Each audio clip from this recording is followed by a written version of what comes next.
Guys, welcome back to my channel. അപ്പോൾ ഇന്ന് ഞാൻ ഒരു അടിപൊളി നല്ല ക്യാരമൽ പുഡിംഗ് ആണ് ഉണ്ടാക്കാൻ പോകുന്നത്. അപ്പോൾ ഇത്രയും സിമ്പിളായിട്ടുള്ള ക്യാരമൽ പുഡിംഗ് അത്രയും സിമ്പിളാണ്. നിങ്ങൾക്ക് ഈ റെസിപ്പി എല്ലാവരും ഒന്ന് ട്രൈ ചെയ്ത് നോക്കുന്ന ഒരു മസ്റ്റ് ട്രൈ റെസിപ്പി തന്നെയാണിത്. ഒരുവിധം എല്ലാവർക്കും അറിയുന്ന ഒരു റെസിപ്പിയാണിത്. എന്നാലും ഞാൻ ഇതൊന്ന് നിങ്ങൾക്ക് ട്രൈ ചെയ്ത് കാണിച്ചു തരാം. ഫസ്റ്റ് തന്നെ നമ്മൾ ഈ ക്യാരമൽ പുഡിംഗ് ഉണ്ടാക്കാൻ വേണ്ടി നമ്മൾ ക്യാരമൽ റെഡിയാക്കണം. അപ്പോൾ അതിന് മുന്നേ തന്നെ നിങ്ങൾ ക്യാരമൽ സെറ്റ് ചെയ്യേണ്ട ആ ഒരു പാത്രം അവിടെ കഴുകി തുടച്ച് എടുത്ത് വയ്ക്കണം. അപ്പോൾ നമ്മളിപ്പോൾ ക്യാരമൽ ഉണ്ടാക്കിക്കൊണ്ടിരിക്കുകയാണ്. അതിന് ഒരു 8 സ്പൂണോളം ഷുഗർ ഞാനിപ്പോൾ ഇവിടെ ആഡ് ചെയ്തിട്ടുണ്ട്. നിങ്ങൾ പിന്നെ ഈ ക്യാരമൽ ഉണ്ടാക്കുമ്പോൾ സ്റ്റീലിൻ്റെ പാത്രം യൂസ് ചെയ്യാതെ തന്നെ നോക്കുക. കാരണം ഞാനൊരു തവണ സ്റ്റീലിൻ്റെ പാത്രത്തിൽ ഉണ്ടാക്കി നോക്കിയപ്പോൾ ആ ക്യാരമൽ പെട്ടെന്ന് കരിഞ്ഞു പോവാണ്. കാരണം ആ സ്റ്റീലിൻ്റെ ചൂടൊക്കെ കൊണ്ട് ആ പെട്ടെന്ന് ആ ക്യാരമൽ കരിഞ്ഞു പോയി. നോൺ സ്റ്റിക്കിൻ്റെ ആകുമ്പോൾ അത്ര വലിയ കുഴപ്പമുണ്ടാവില്ല. അപ്പോൾ നമ്മുടെ ക്യാരമൽ ഇവിടെ ഏകദേശം മെൽട്ടായി തുടങ്ങിയിട്ടുണ്ട്. പിന്നെ എല്ലാവരും ക്യാരമൽ കരിഞ്ഞു പോവാതെ ഒന്ന് ശ്രദ്ധിക്കണം കേട്ടോ. കരിഞ്ഞു പോയ പുഡിങ്ങിന് ആ ഒരു കയ്പിൻ്റെ ആ ഒരു ടേസ്റ്റ് വരും. അപ്പോൾ നമ്മുടെ പുഡിങ്ങിന് ആ ഒരു കംപ്ലീറ്റ് ടേസ്റ്റ് അങ്ങ് പോവും. അപ്പോൾ ഇവിടെ ക്യാരമൽ ഏകദേശമായി വന്നിട്ടുണ്ട്. ഇപ്പം നമ്മുടെ ക്യാരമൽ ഫുൾ സെറ്റായിട്ടുണ്ട്. ഇനി അത് നമ്മൾ ഇടേണ്ട പാനിലേക്ക് ഒഴിച്ചെടുത്ത് അത് നല്ലടിക്ക് സ്പ്രെഡ് ചെയ്ത് കൊടുക്കണം. ആ ക്യാരമൽ നമ്മൾ ചൂടോടുകൂടെ പെട്ടെന്ന് തന്നെ പാനിലേക്ക് ഒഴിക്കണം. അല്ലെങ്കിൽ ആ ക്യാരമൽ പെട്ടെന്ന് കട്ട കെട്ടിപ്പോകും കേട്ടോ. അപ്പം ഞാനിപ്പോൾ ആ ക്യാരമൽ ആ പാത്രത്തിലേക്ക് ഒഴിച്ചിട്ടുണ്ട്. ഞാൻ കുറച്ച് വെള്ളം ആഡ് ചെയ്തായിരുന്നു, അതാണ് കുറച്ച് ലൂസായത്. കുഴപ്പമില്ല, അത് കുറച്ച് നേരം കഴിയുമ്പോൾ ക്യാരമൽ ആയതുകൊണ്ട് കുറച്ച് തിക്കായിക്കോ കട്ട കെട്ടിക്കോളും. അപ്പോൾ നമ്മൾ അതൊരു സൈഡിലേക്ക് മാറ്റി വെച്ചു, അതൊന്ന് കൂൾ ഡൗൺ ആവട്ടെ. ഇനി നമുക്ക് നമ്മുടെ പുഡിംഗ് ഉണ്ടാക്കേണ്ട കുറച്ച് സാധനങ്ങളാണ് ഇവിടെ വേണ്ടത്. അപ്പോൾ ഫസ്റ്റ് തന്നെ നമ്മൾ ഒരു പാത്രം അവിടെ ആവി കയറ്റുന്ന ഒരു പാത്രം അവിടെ ചൂടാക്കാൻ എടുത്ത് വയ്ക്കണം. ഞാനിപ്പോൾ ഇഡ്ഡലിയുടെ ചെമ്പാട്ടം എടുത്തിട്ടുള്ളത്. അതിൽ ഞാൻ കുറച്ച് നേരം അതൊന്ന് സ്റ്റീം ചെയ്യാൻ വെക്കുവാണ്. അപ്പോൾ ഇനി നമുക്ക് നമ്മുടെ നെക്സ്റ്റ് ഇൻഗ്രീഡിയൻറ്റിലേക്കുള്ള പരിപാടിയാണ്. അപ്പോൾ അതിനു വേണ്ടി ഞാനിവിടെ ഒരു ബൗൾ എടുത്തിട്ടുണ്ട്. പിന്നെ നല്ല 3 നാടൻ മുട്ടയാണ് ഞാനിവിടെ ഇപ്പോൾ എടുത്തിട്ടുള്ളത്. ഞാൻ അര ടിന്നിൻ്റെ അര കിലോയുടെ കേക്കിൻ്റെ ടിന്നാണ് ഞാൻ എടുത്തിട്ടുള്ളത്. അതുകൊണ്ട് ഞാനൊരു 3 എഗ്ഗേ എടുക്കുന്നുള്ളൂ. നിങ്ങൾക്ക് നിങ്ങളുടെ സൈസിനനുസരിച്ച് എഗ്ഗ് എടുക്കാം. അപ്പോൾ ആ എഗ്ഗ് ഒന്ന് നന്നായി ബീറ്റ് ചെയ്യുന്നുണ്ട്. ആ എഗ്ഗ് കുറച്ച് ബീറ്റാകുമ്പോൾ നമ്മൾ കുറച്ച് ഉപ്പ്, നമ്മൾ സാധാരണ മുട്ടയ്ക്കിടുന്ന ആ ഒരു അത്ര അളവിലുള്ള ഉപ്പ് ഇട്ട് കൊടുത്തിട്ടുണ്ട്. അപ്പോൾ നമ്മൾ ഉപ്പിട്ടൊന്ന് ജസ്റ്റ് ഒന്ന് ഇളക്കി കൊടുക്കുവാണ്.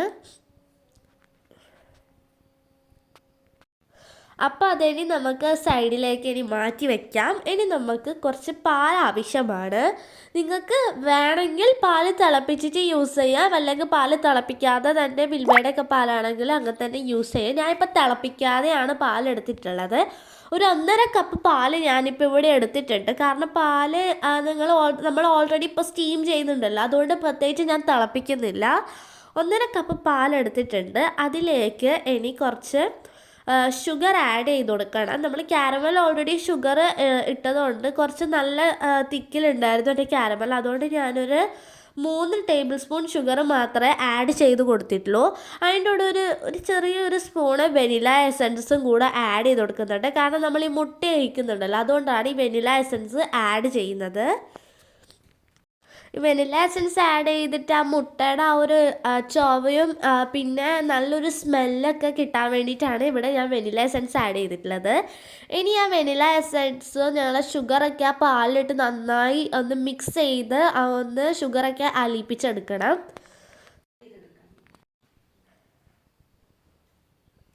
അപ്പോൾ ആ ഷുഗർ മെൽട്ടായതിന് ശേഷം നമ്മുടെ ഈ എഗ്ഗ് നമ്മൾ എടുത്തു വെച്ചിട്ടുണ്ടല്ലോ, അടിച്ചു വെച്ച ആ ഒരു എഗ്ഗിൻ്റെ പോർഷൻ നമ്മൾ ഒരു അരിപ്പയിലിട്ട് അരിച്ചിട്ട് വേണം എടുക്കാൻ വേണ്ടി.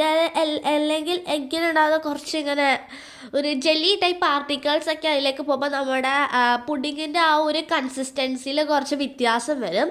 അതുകൊണ്ടാണ് അങ്ങനെ അരിച്ചിട്ടെടുക്കുന്നത്. ഇനി ആ അരിച്ചത് നന്നായി മിക്സ് ചെയ്ത് കൊടുക്കണം. ഇപ്പോൾ നന്നായി ഞാൻ മിക്സ് ചെയ്ത് കൊടുത്തിട്ടുണ്ട്.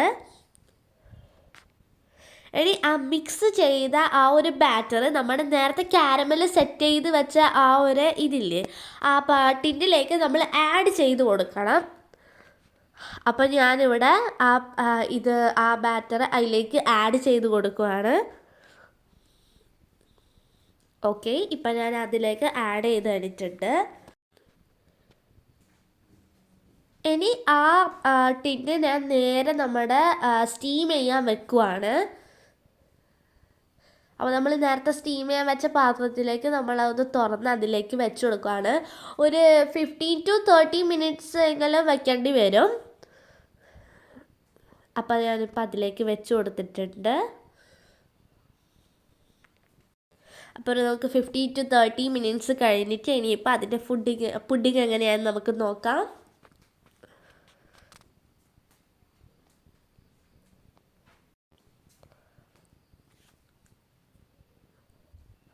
അപ്പം നമ്മളെ പുഡിങ് ഇപ്പോൾ റെഡി ആയിട്ടുണ്ടാവും. ഇനി നമുക്ക് അതൊന്ന് തുറന്നിട്ട് നോക്കാം.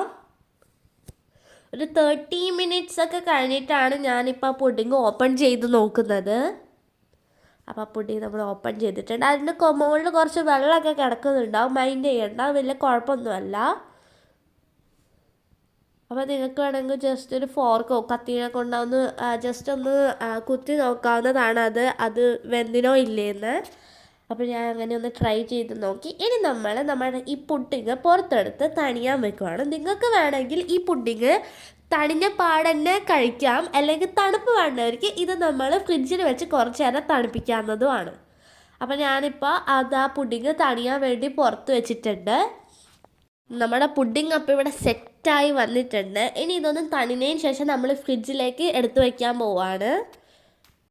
ഈ പുഡിങ് നമുക്ക് വേണമെങ്കിൽ ഫ്രിഡ്ജിലോ ഫ്രീസറിലോ വെച്ചിട്ട് സെറ്റ് ചെയ്തെടുക്കാനാണ്. പെട്ടെന്നാണ് നിങ്ങൾ ഫ്രീസറിൽ വെച്ചാൽ മതി.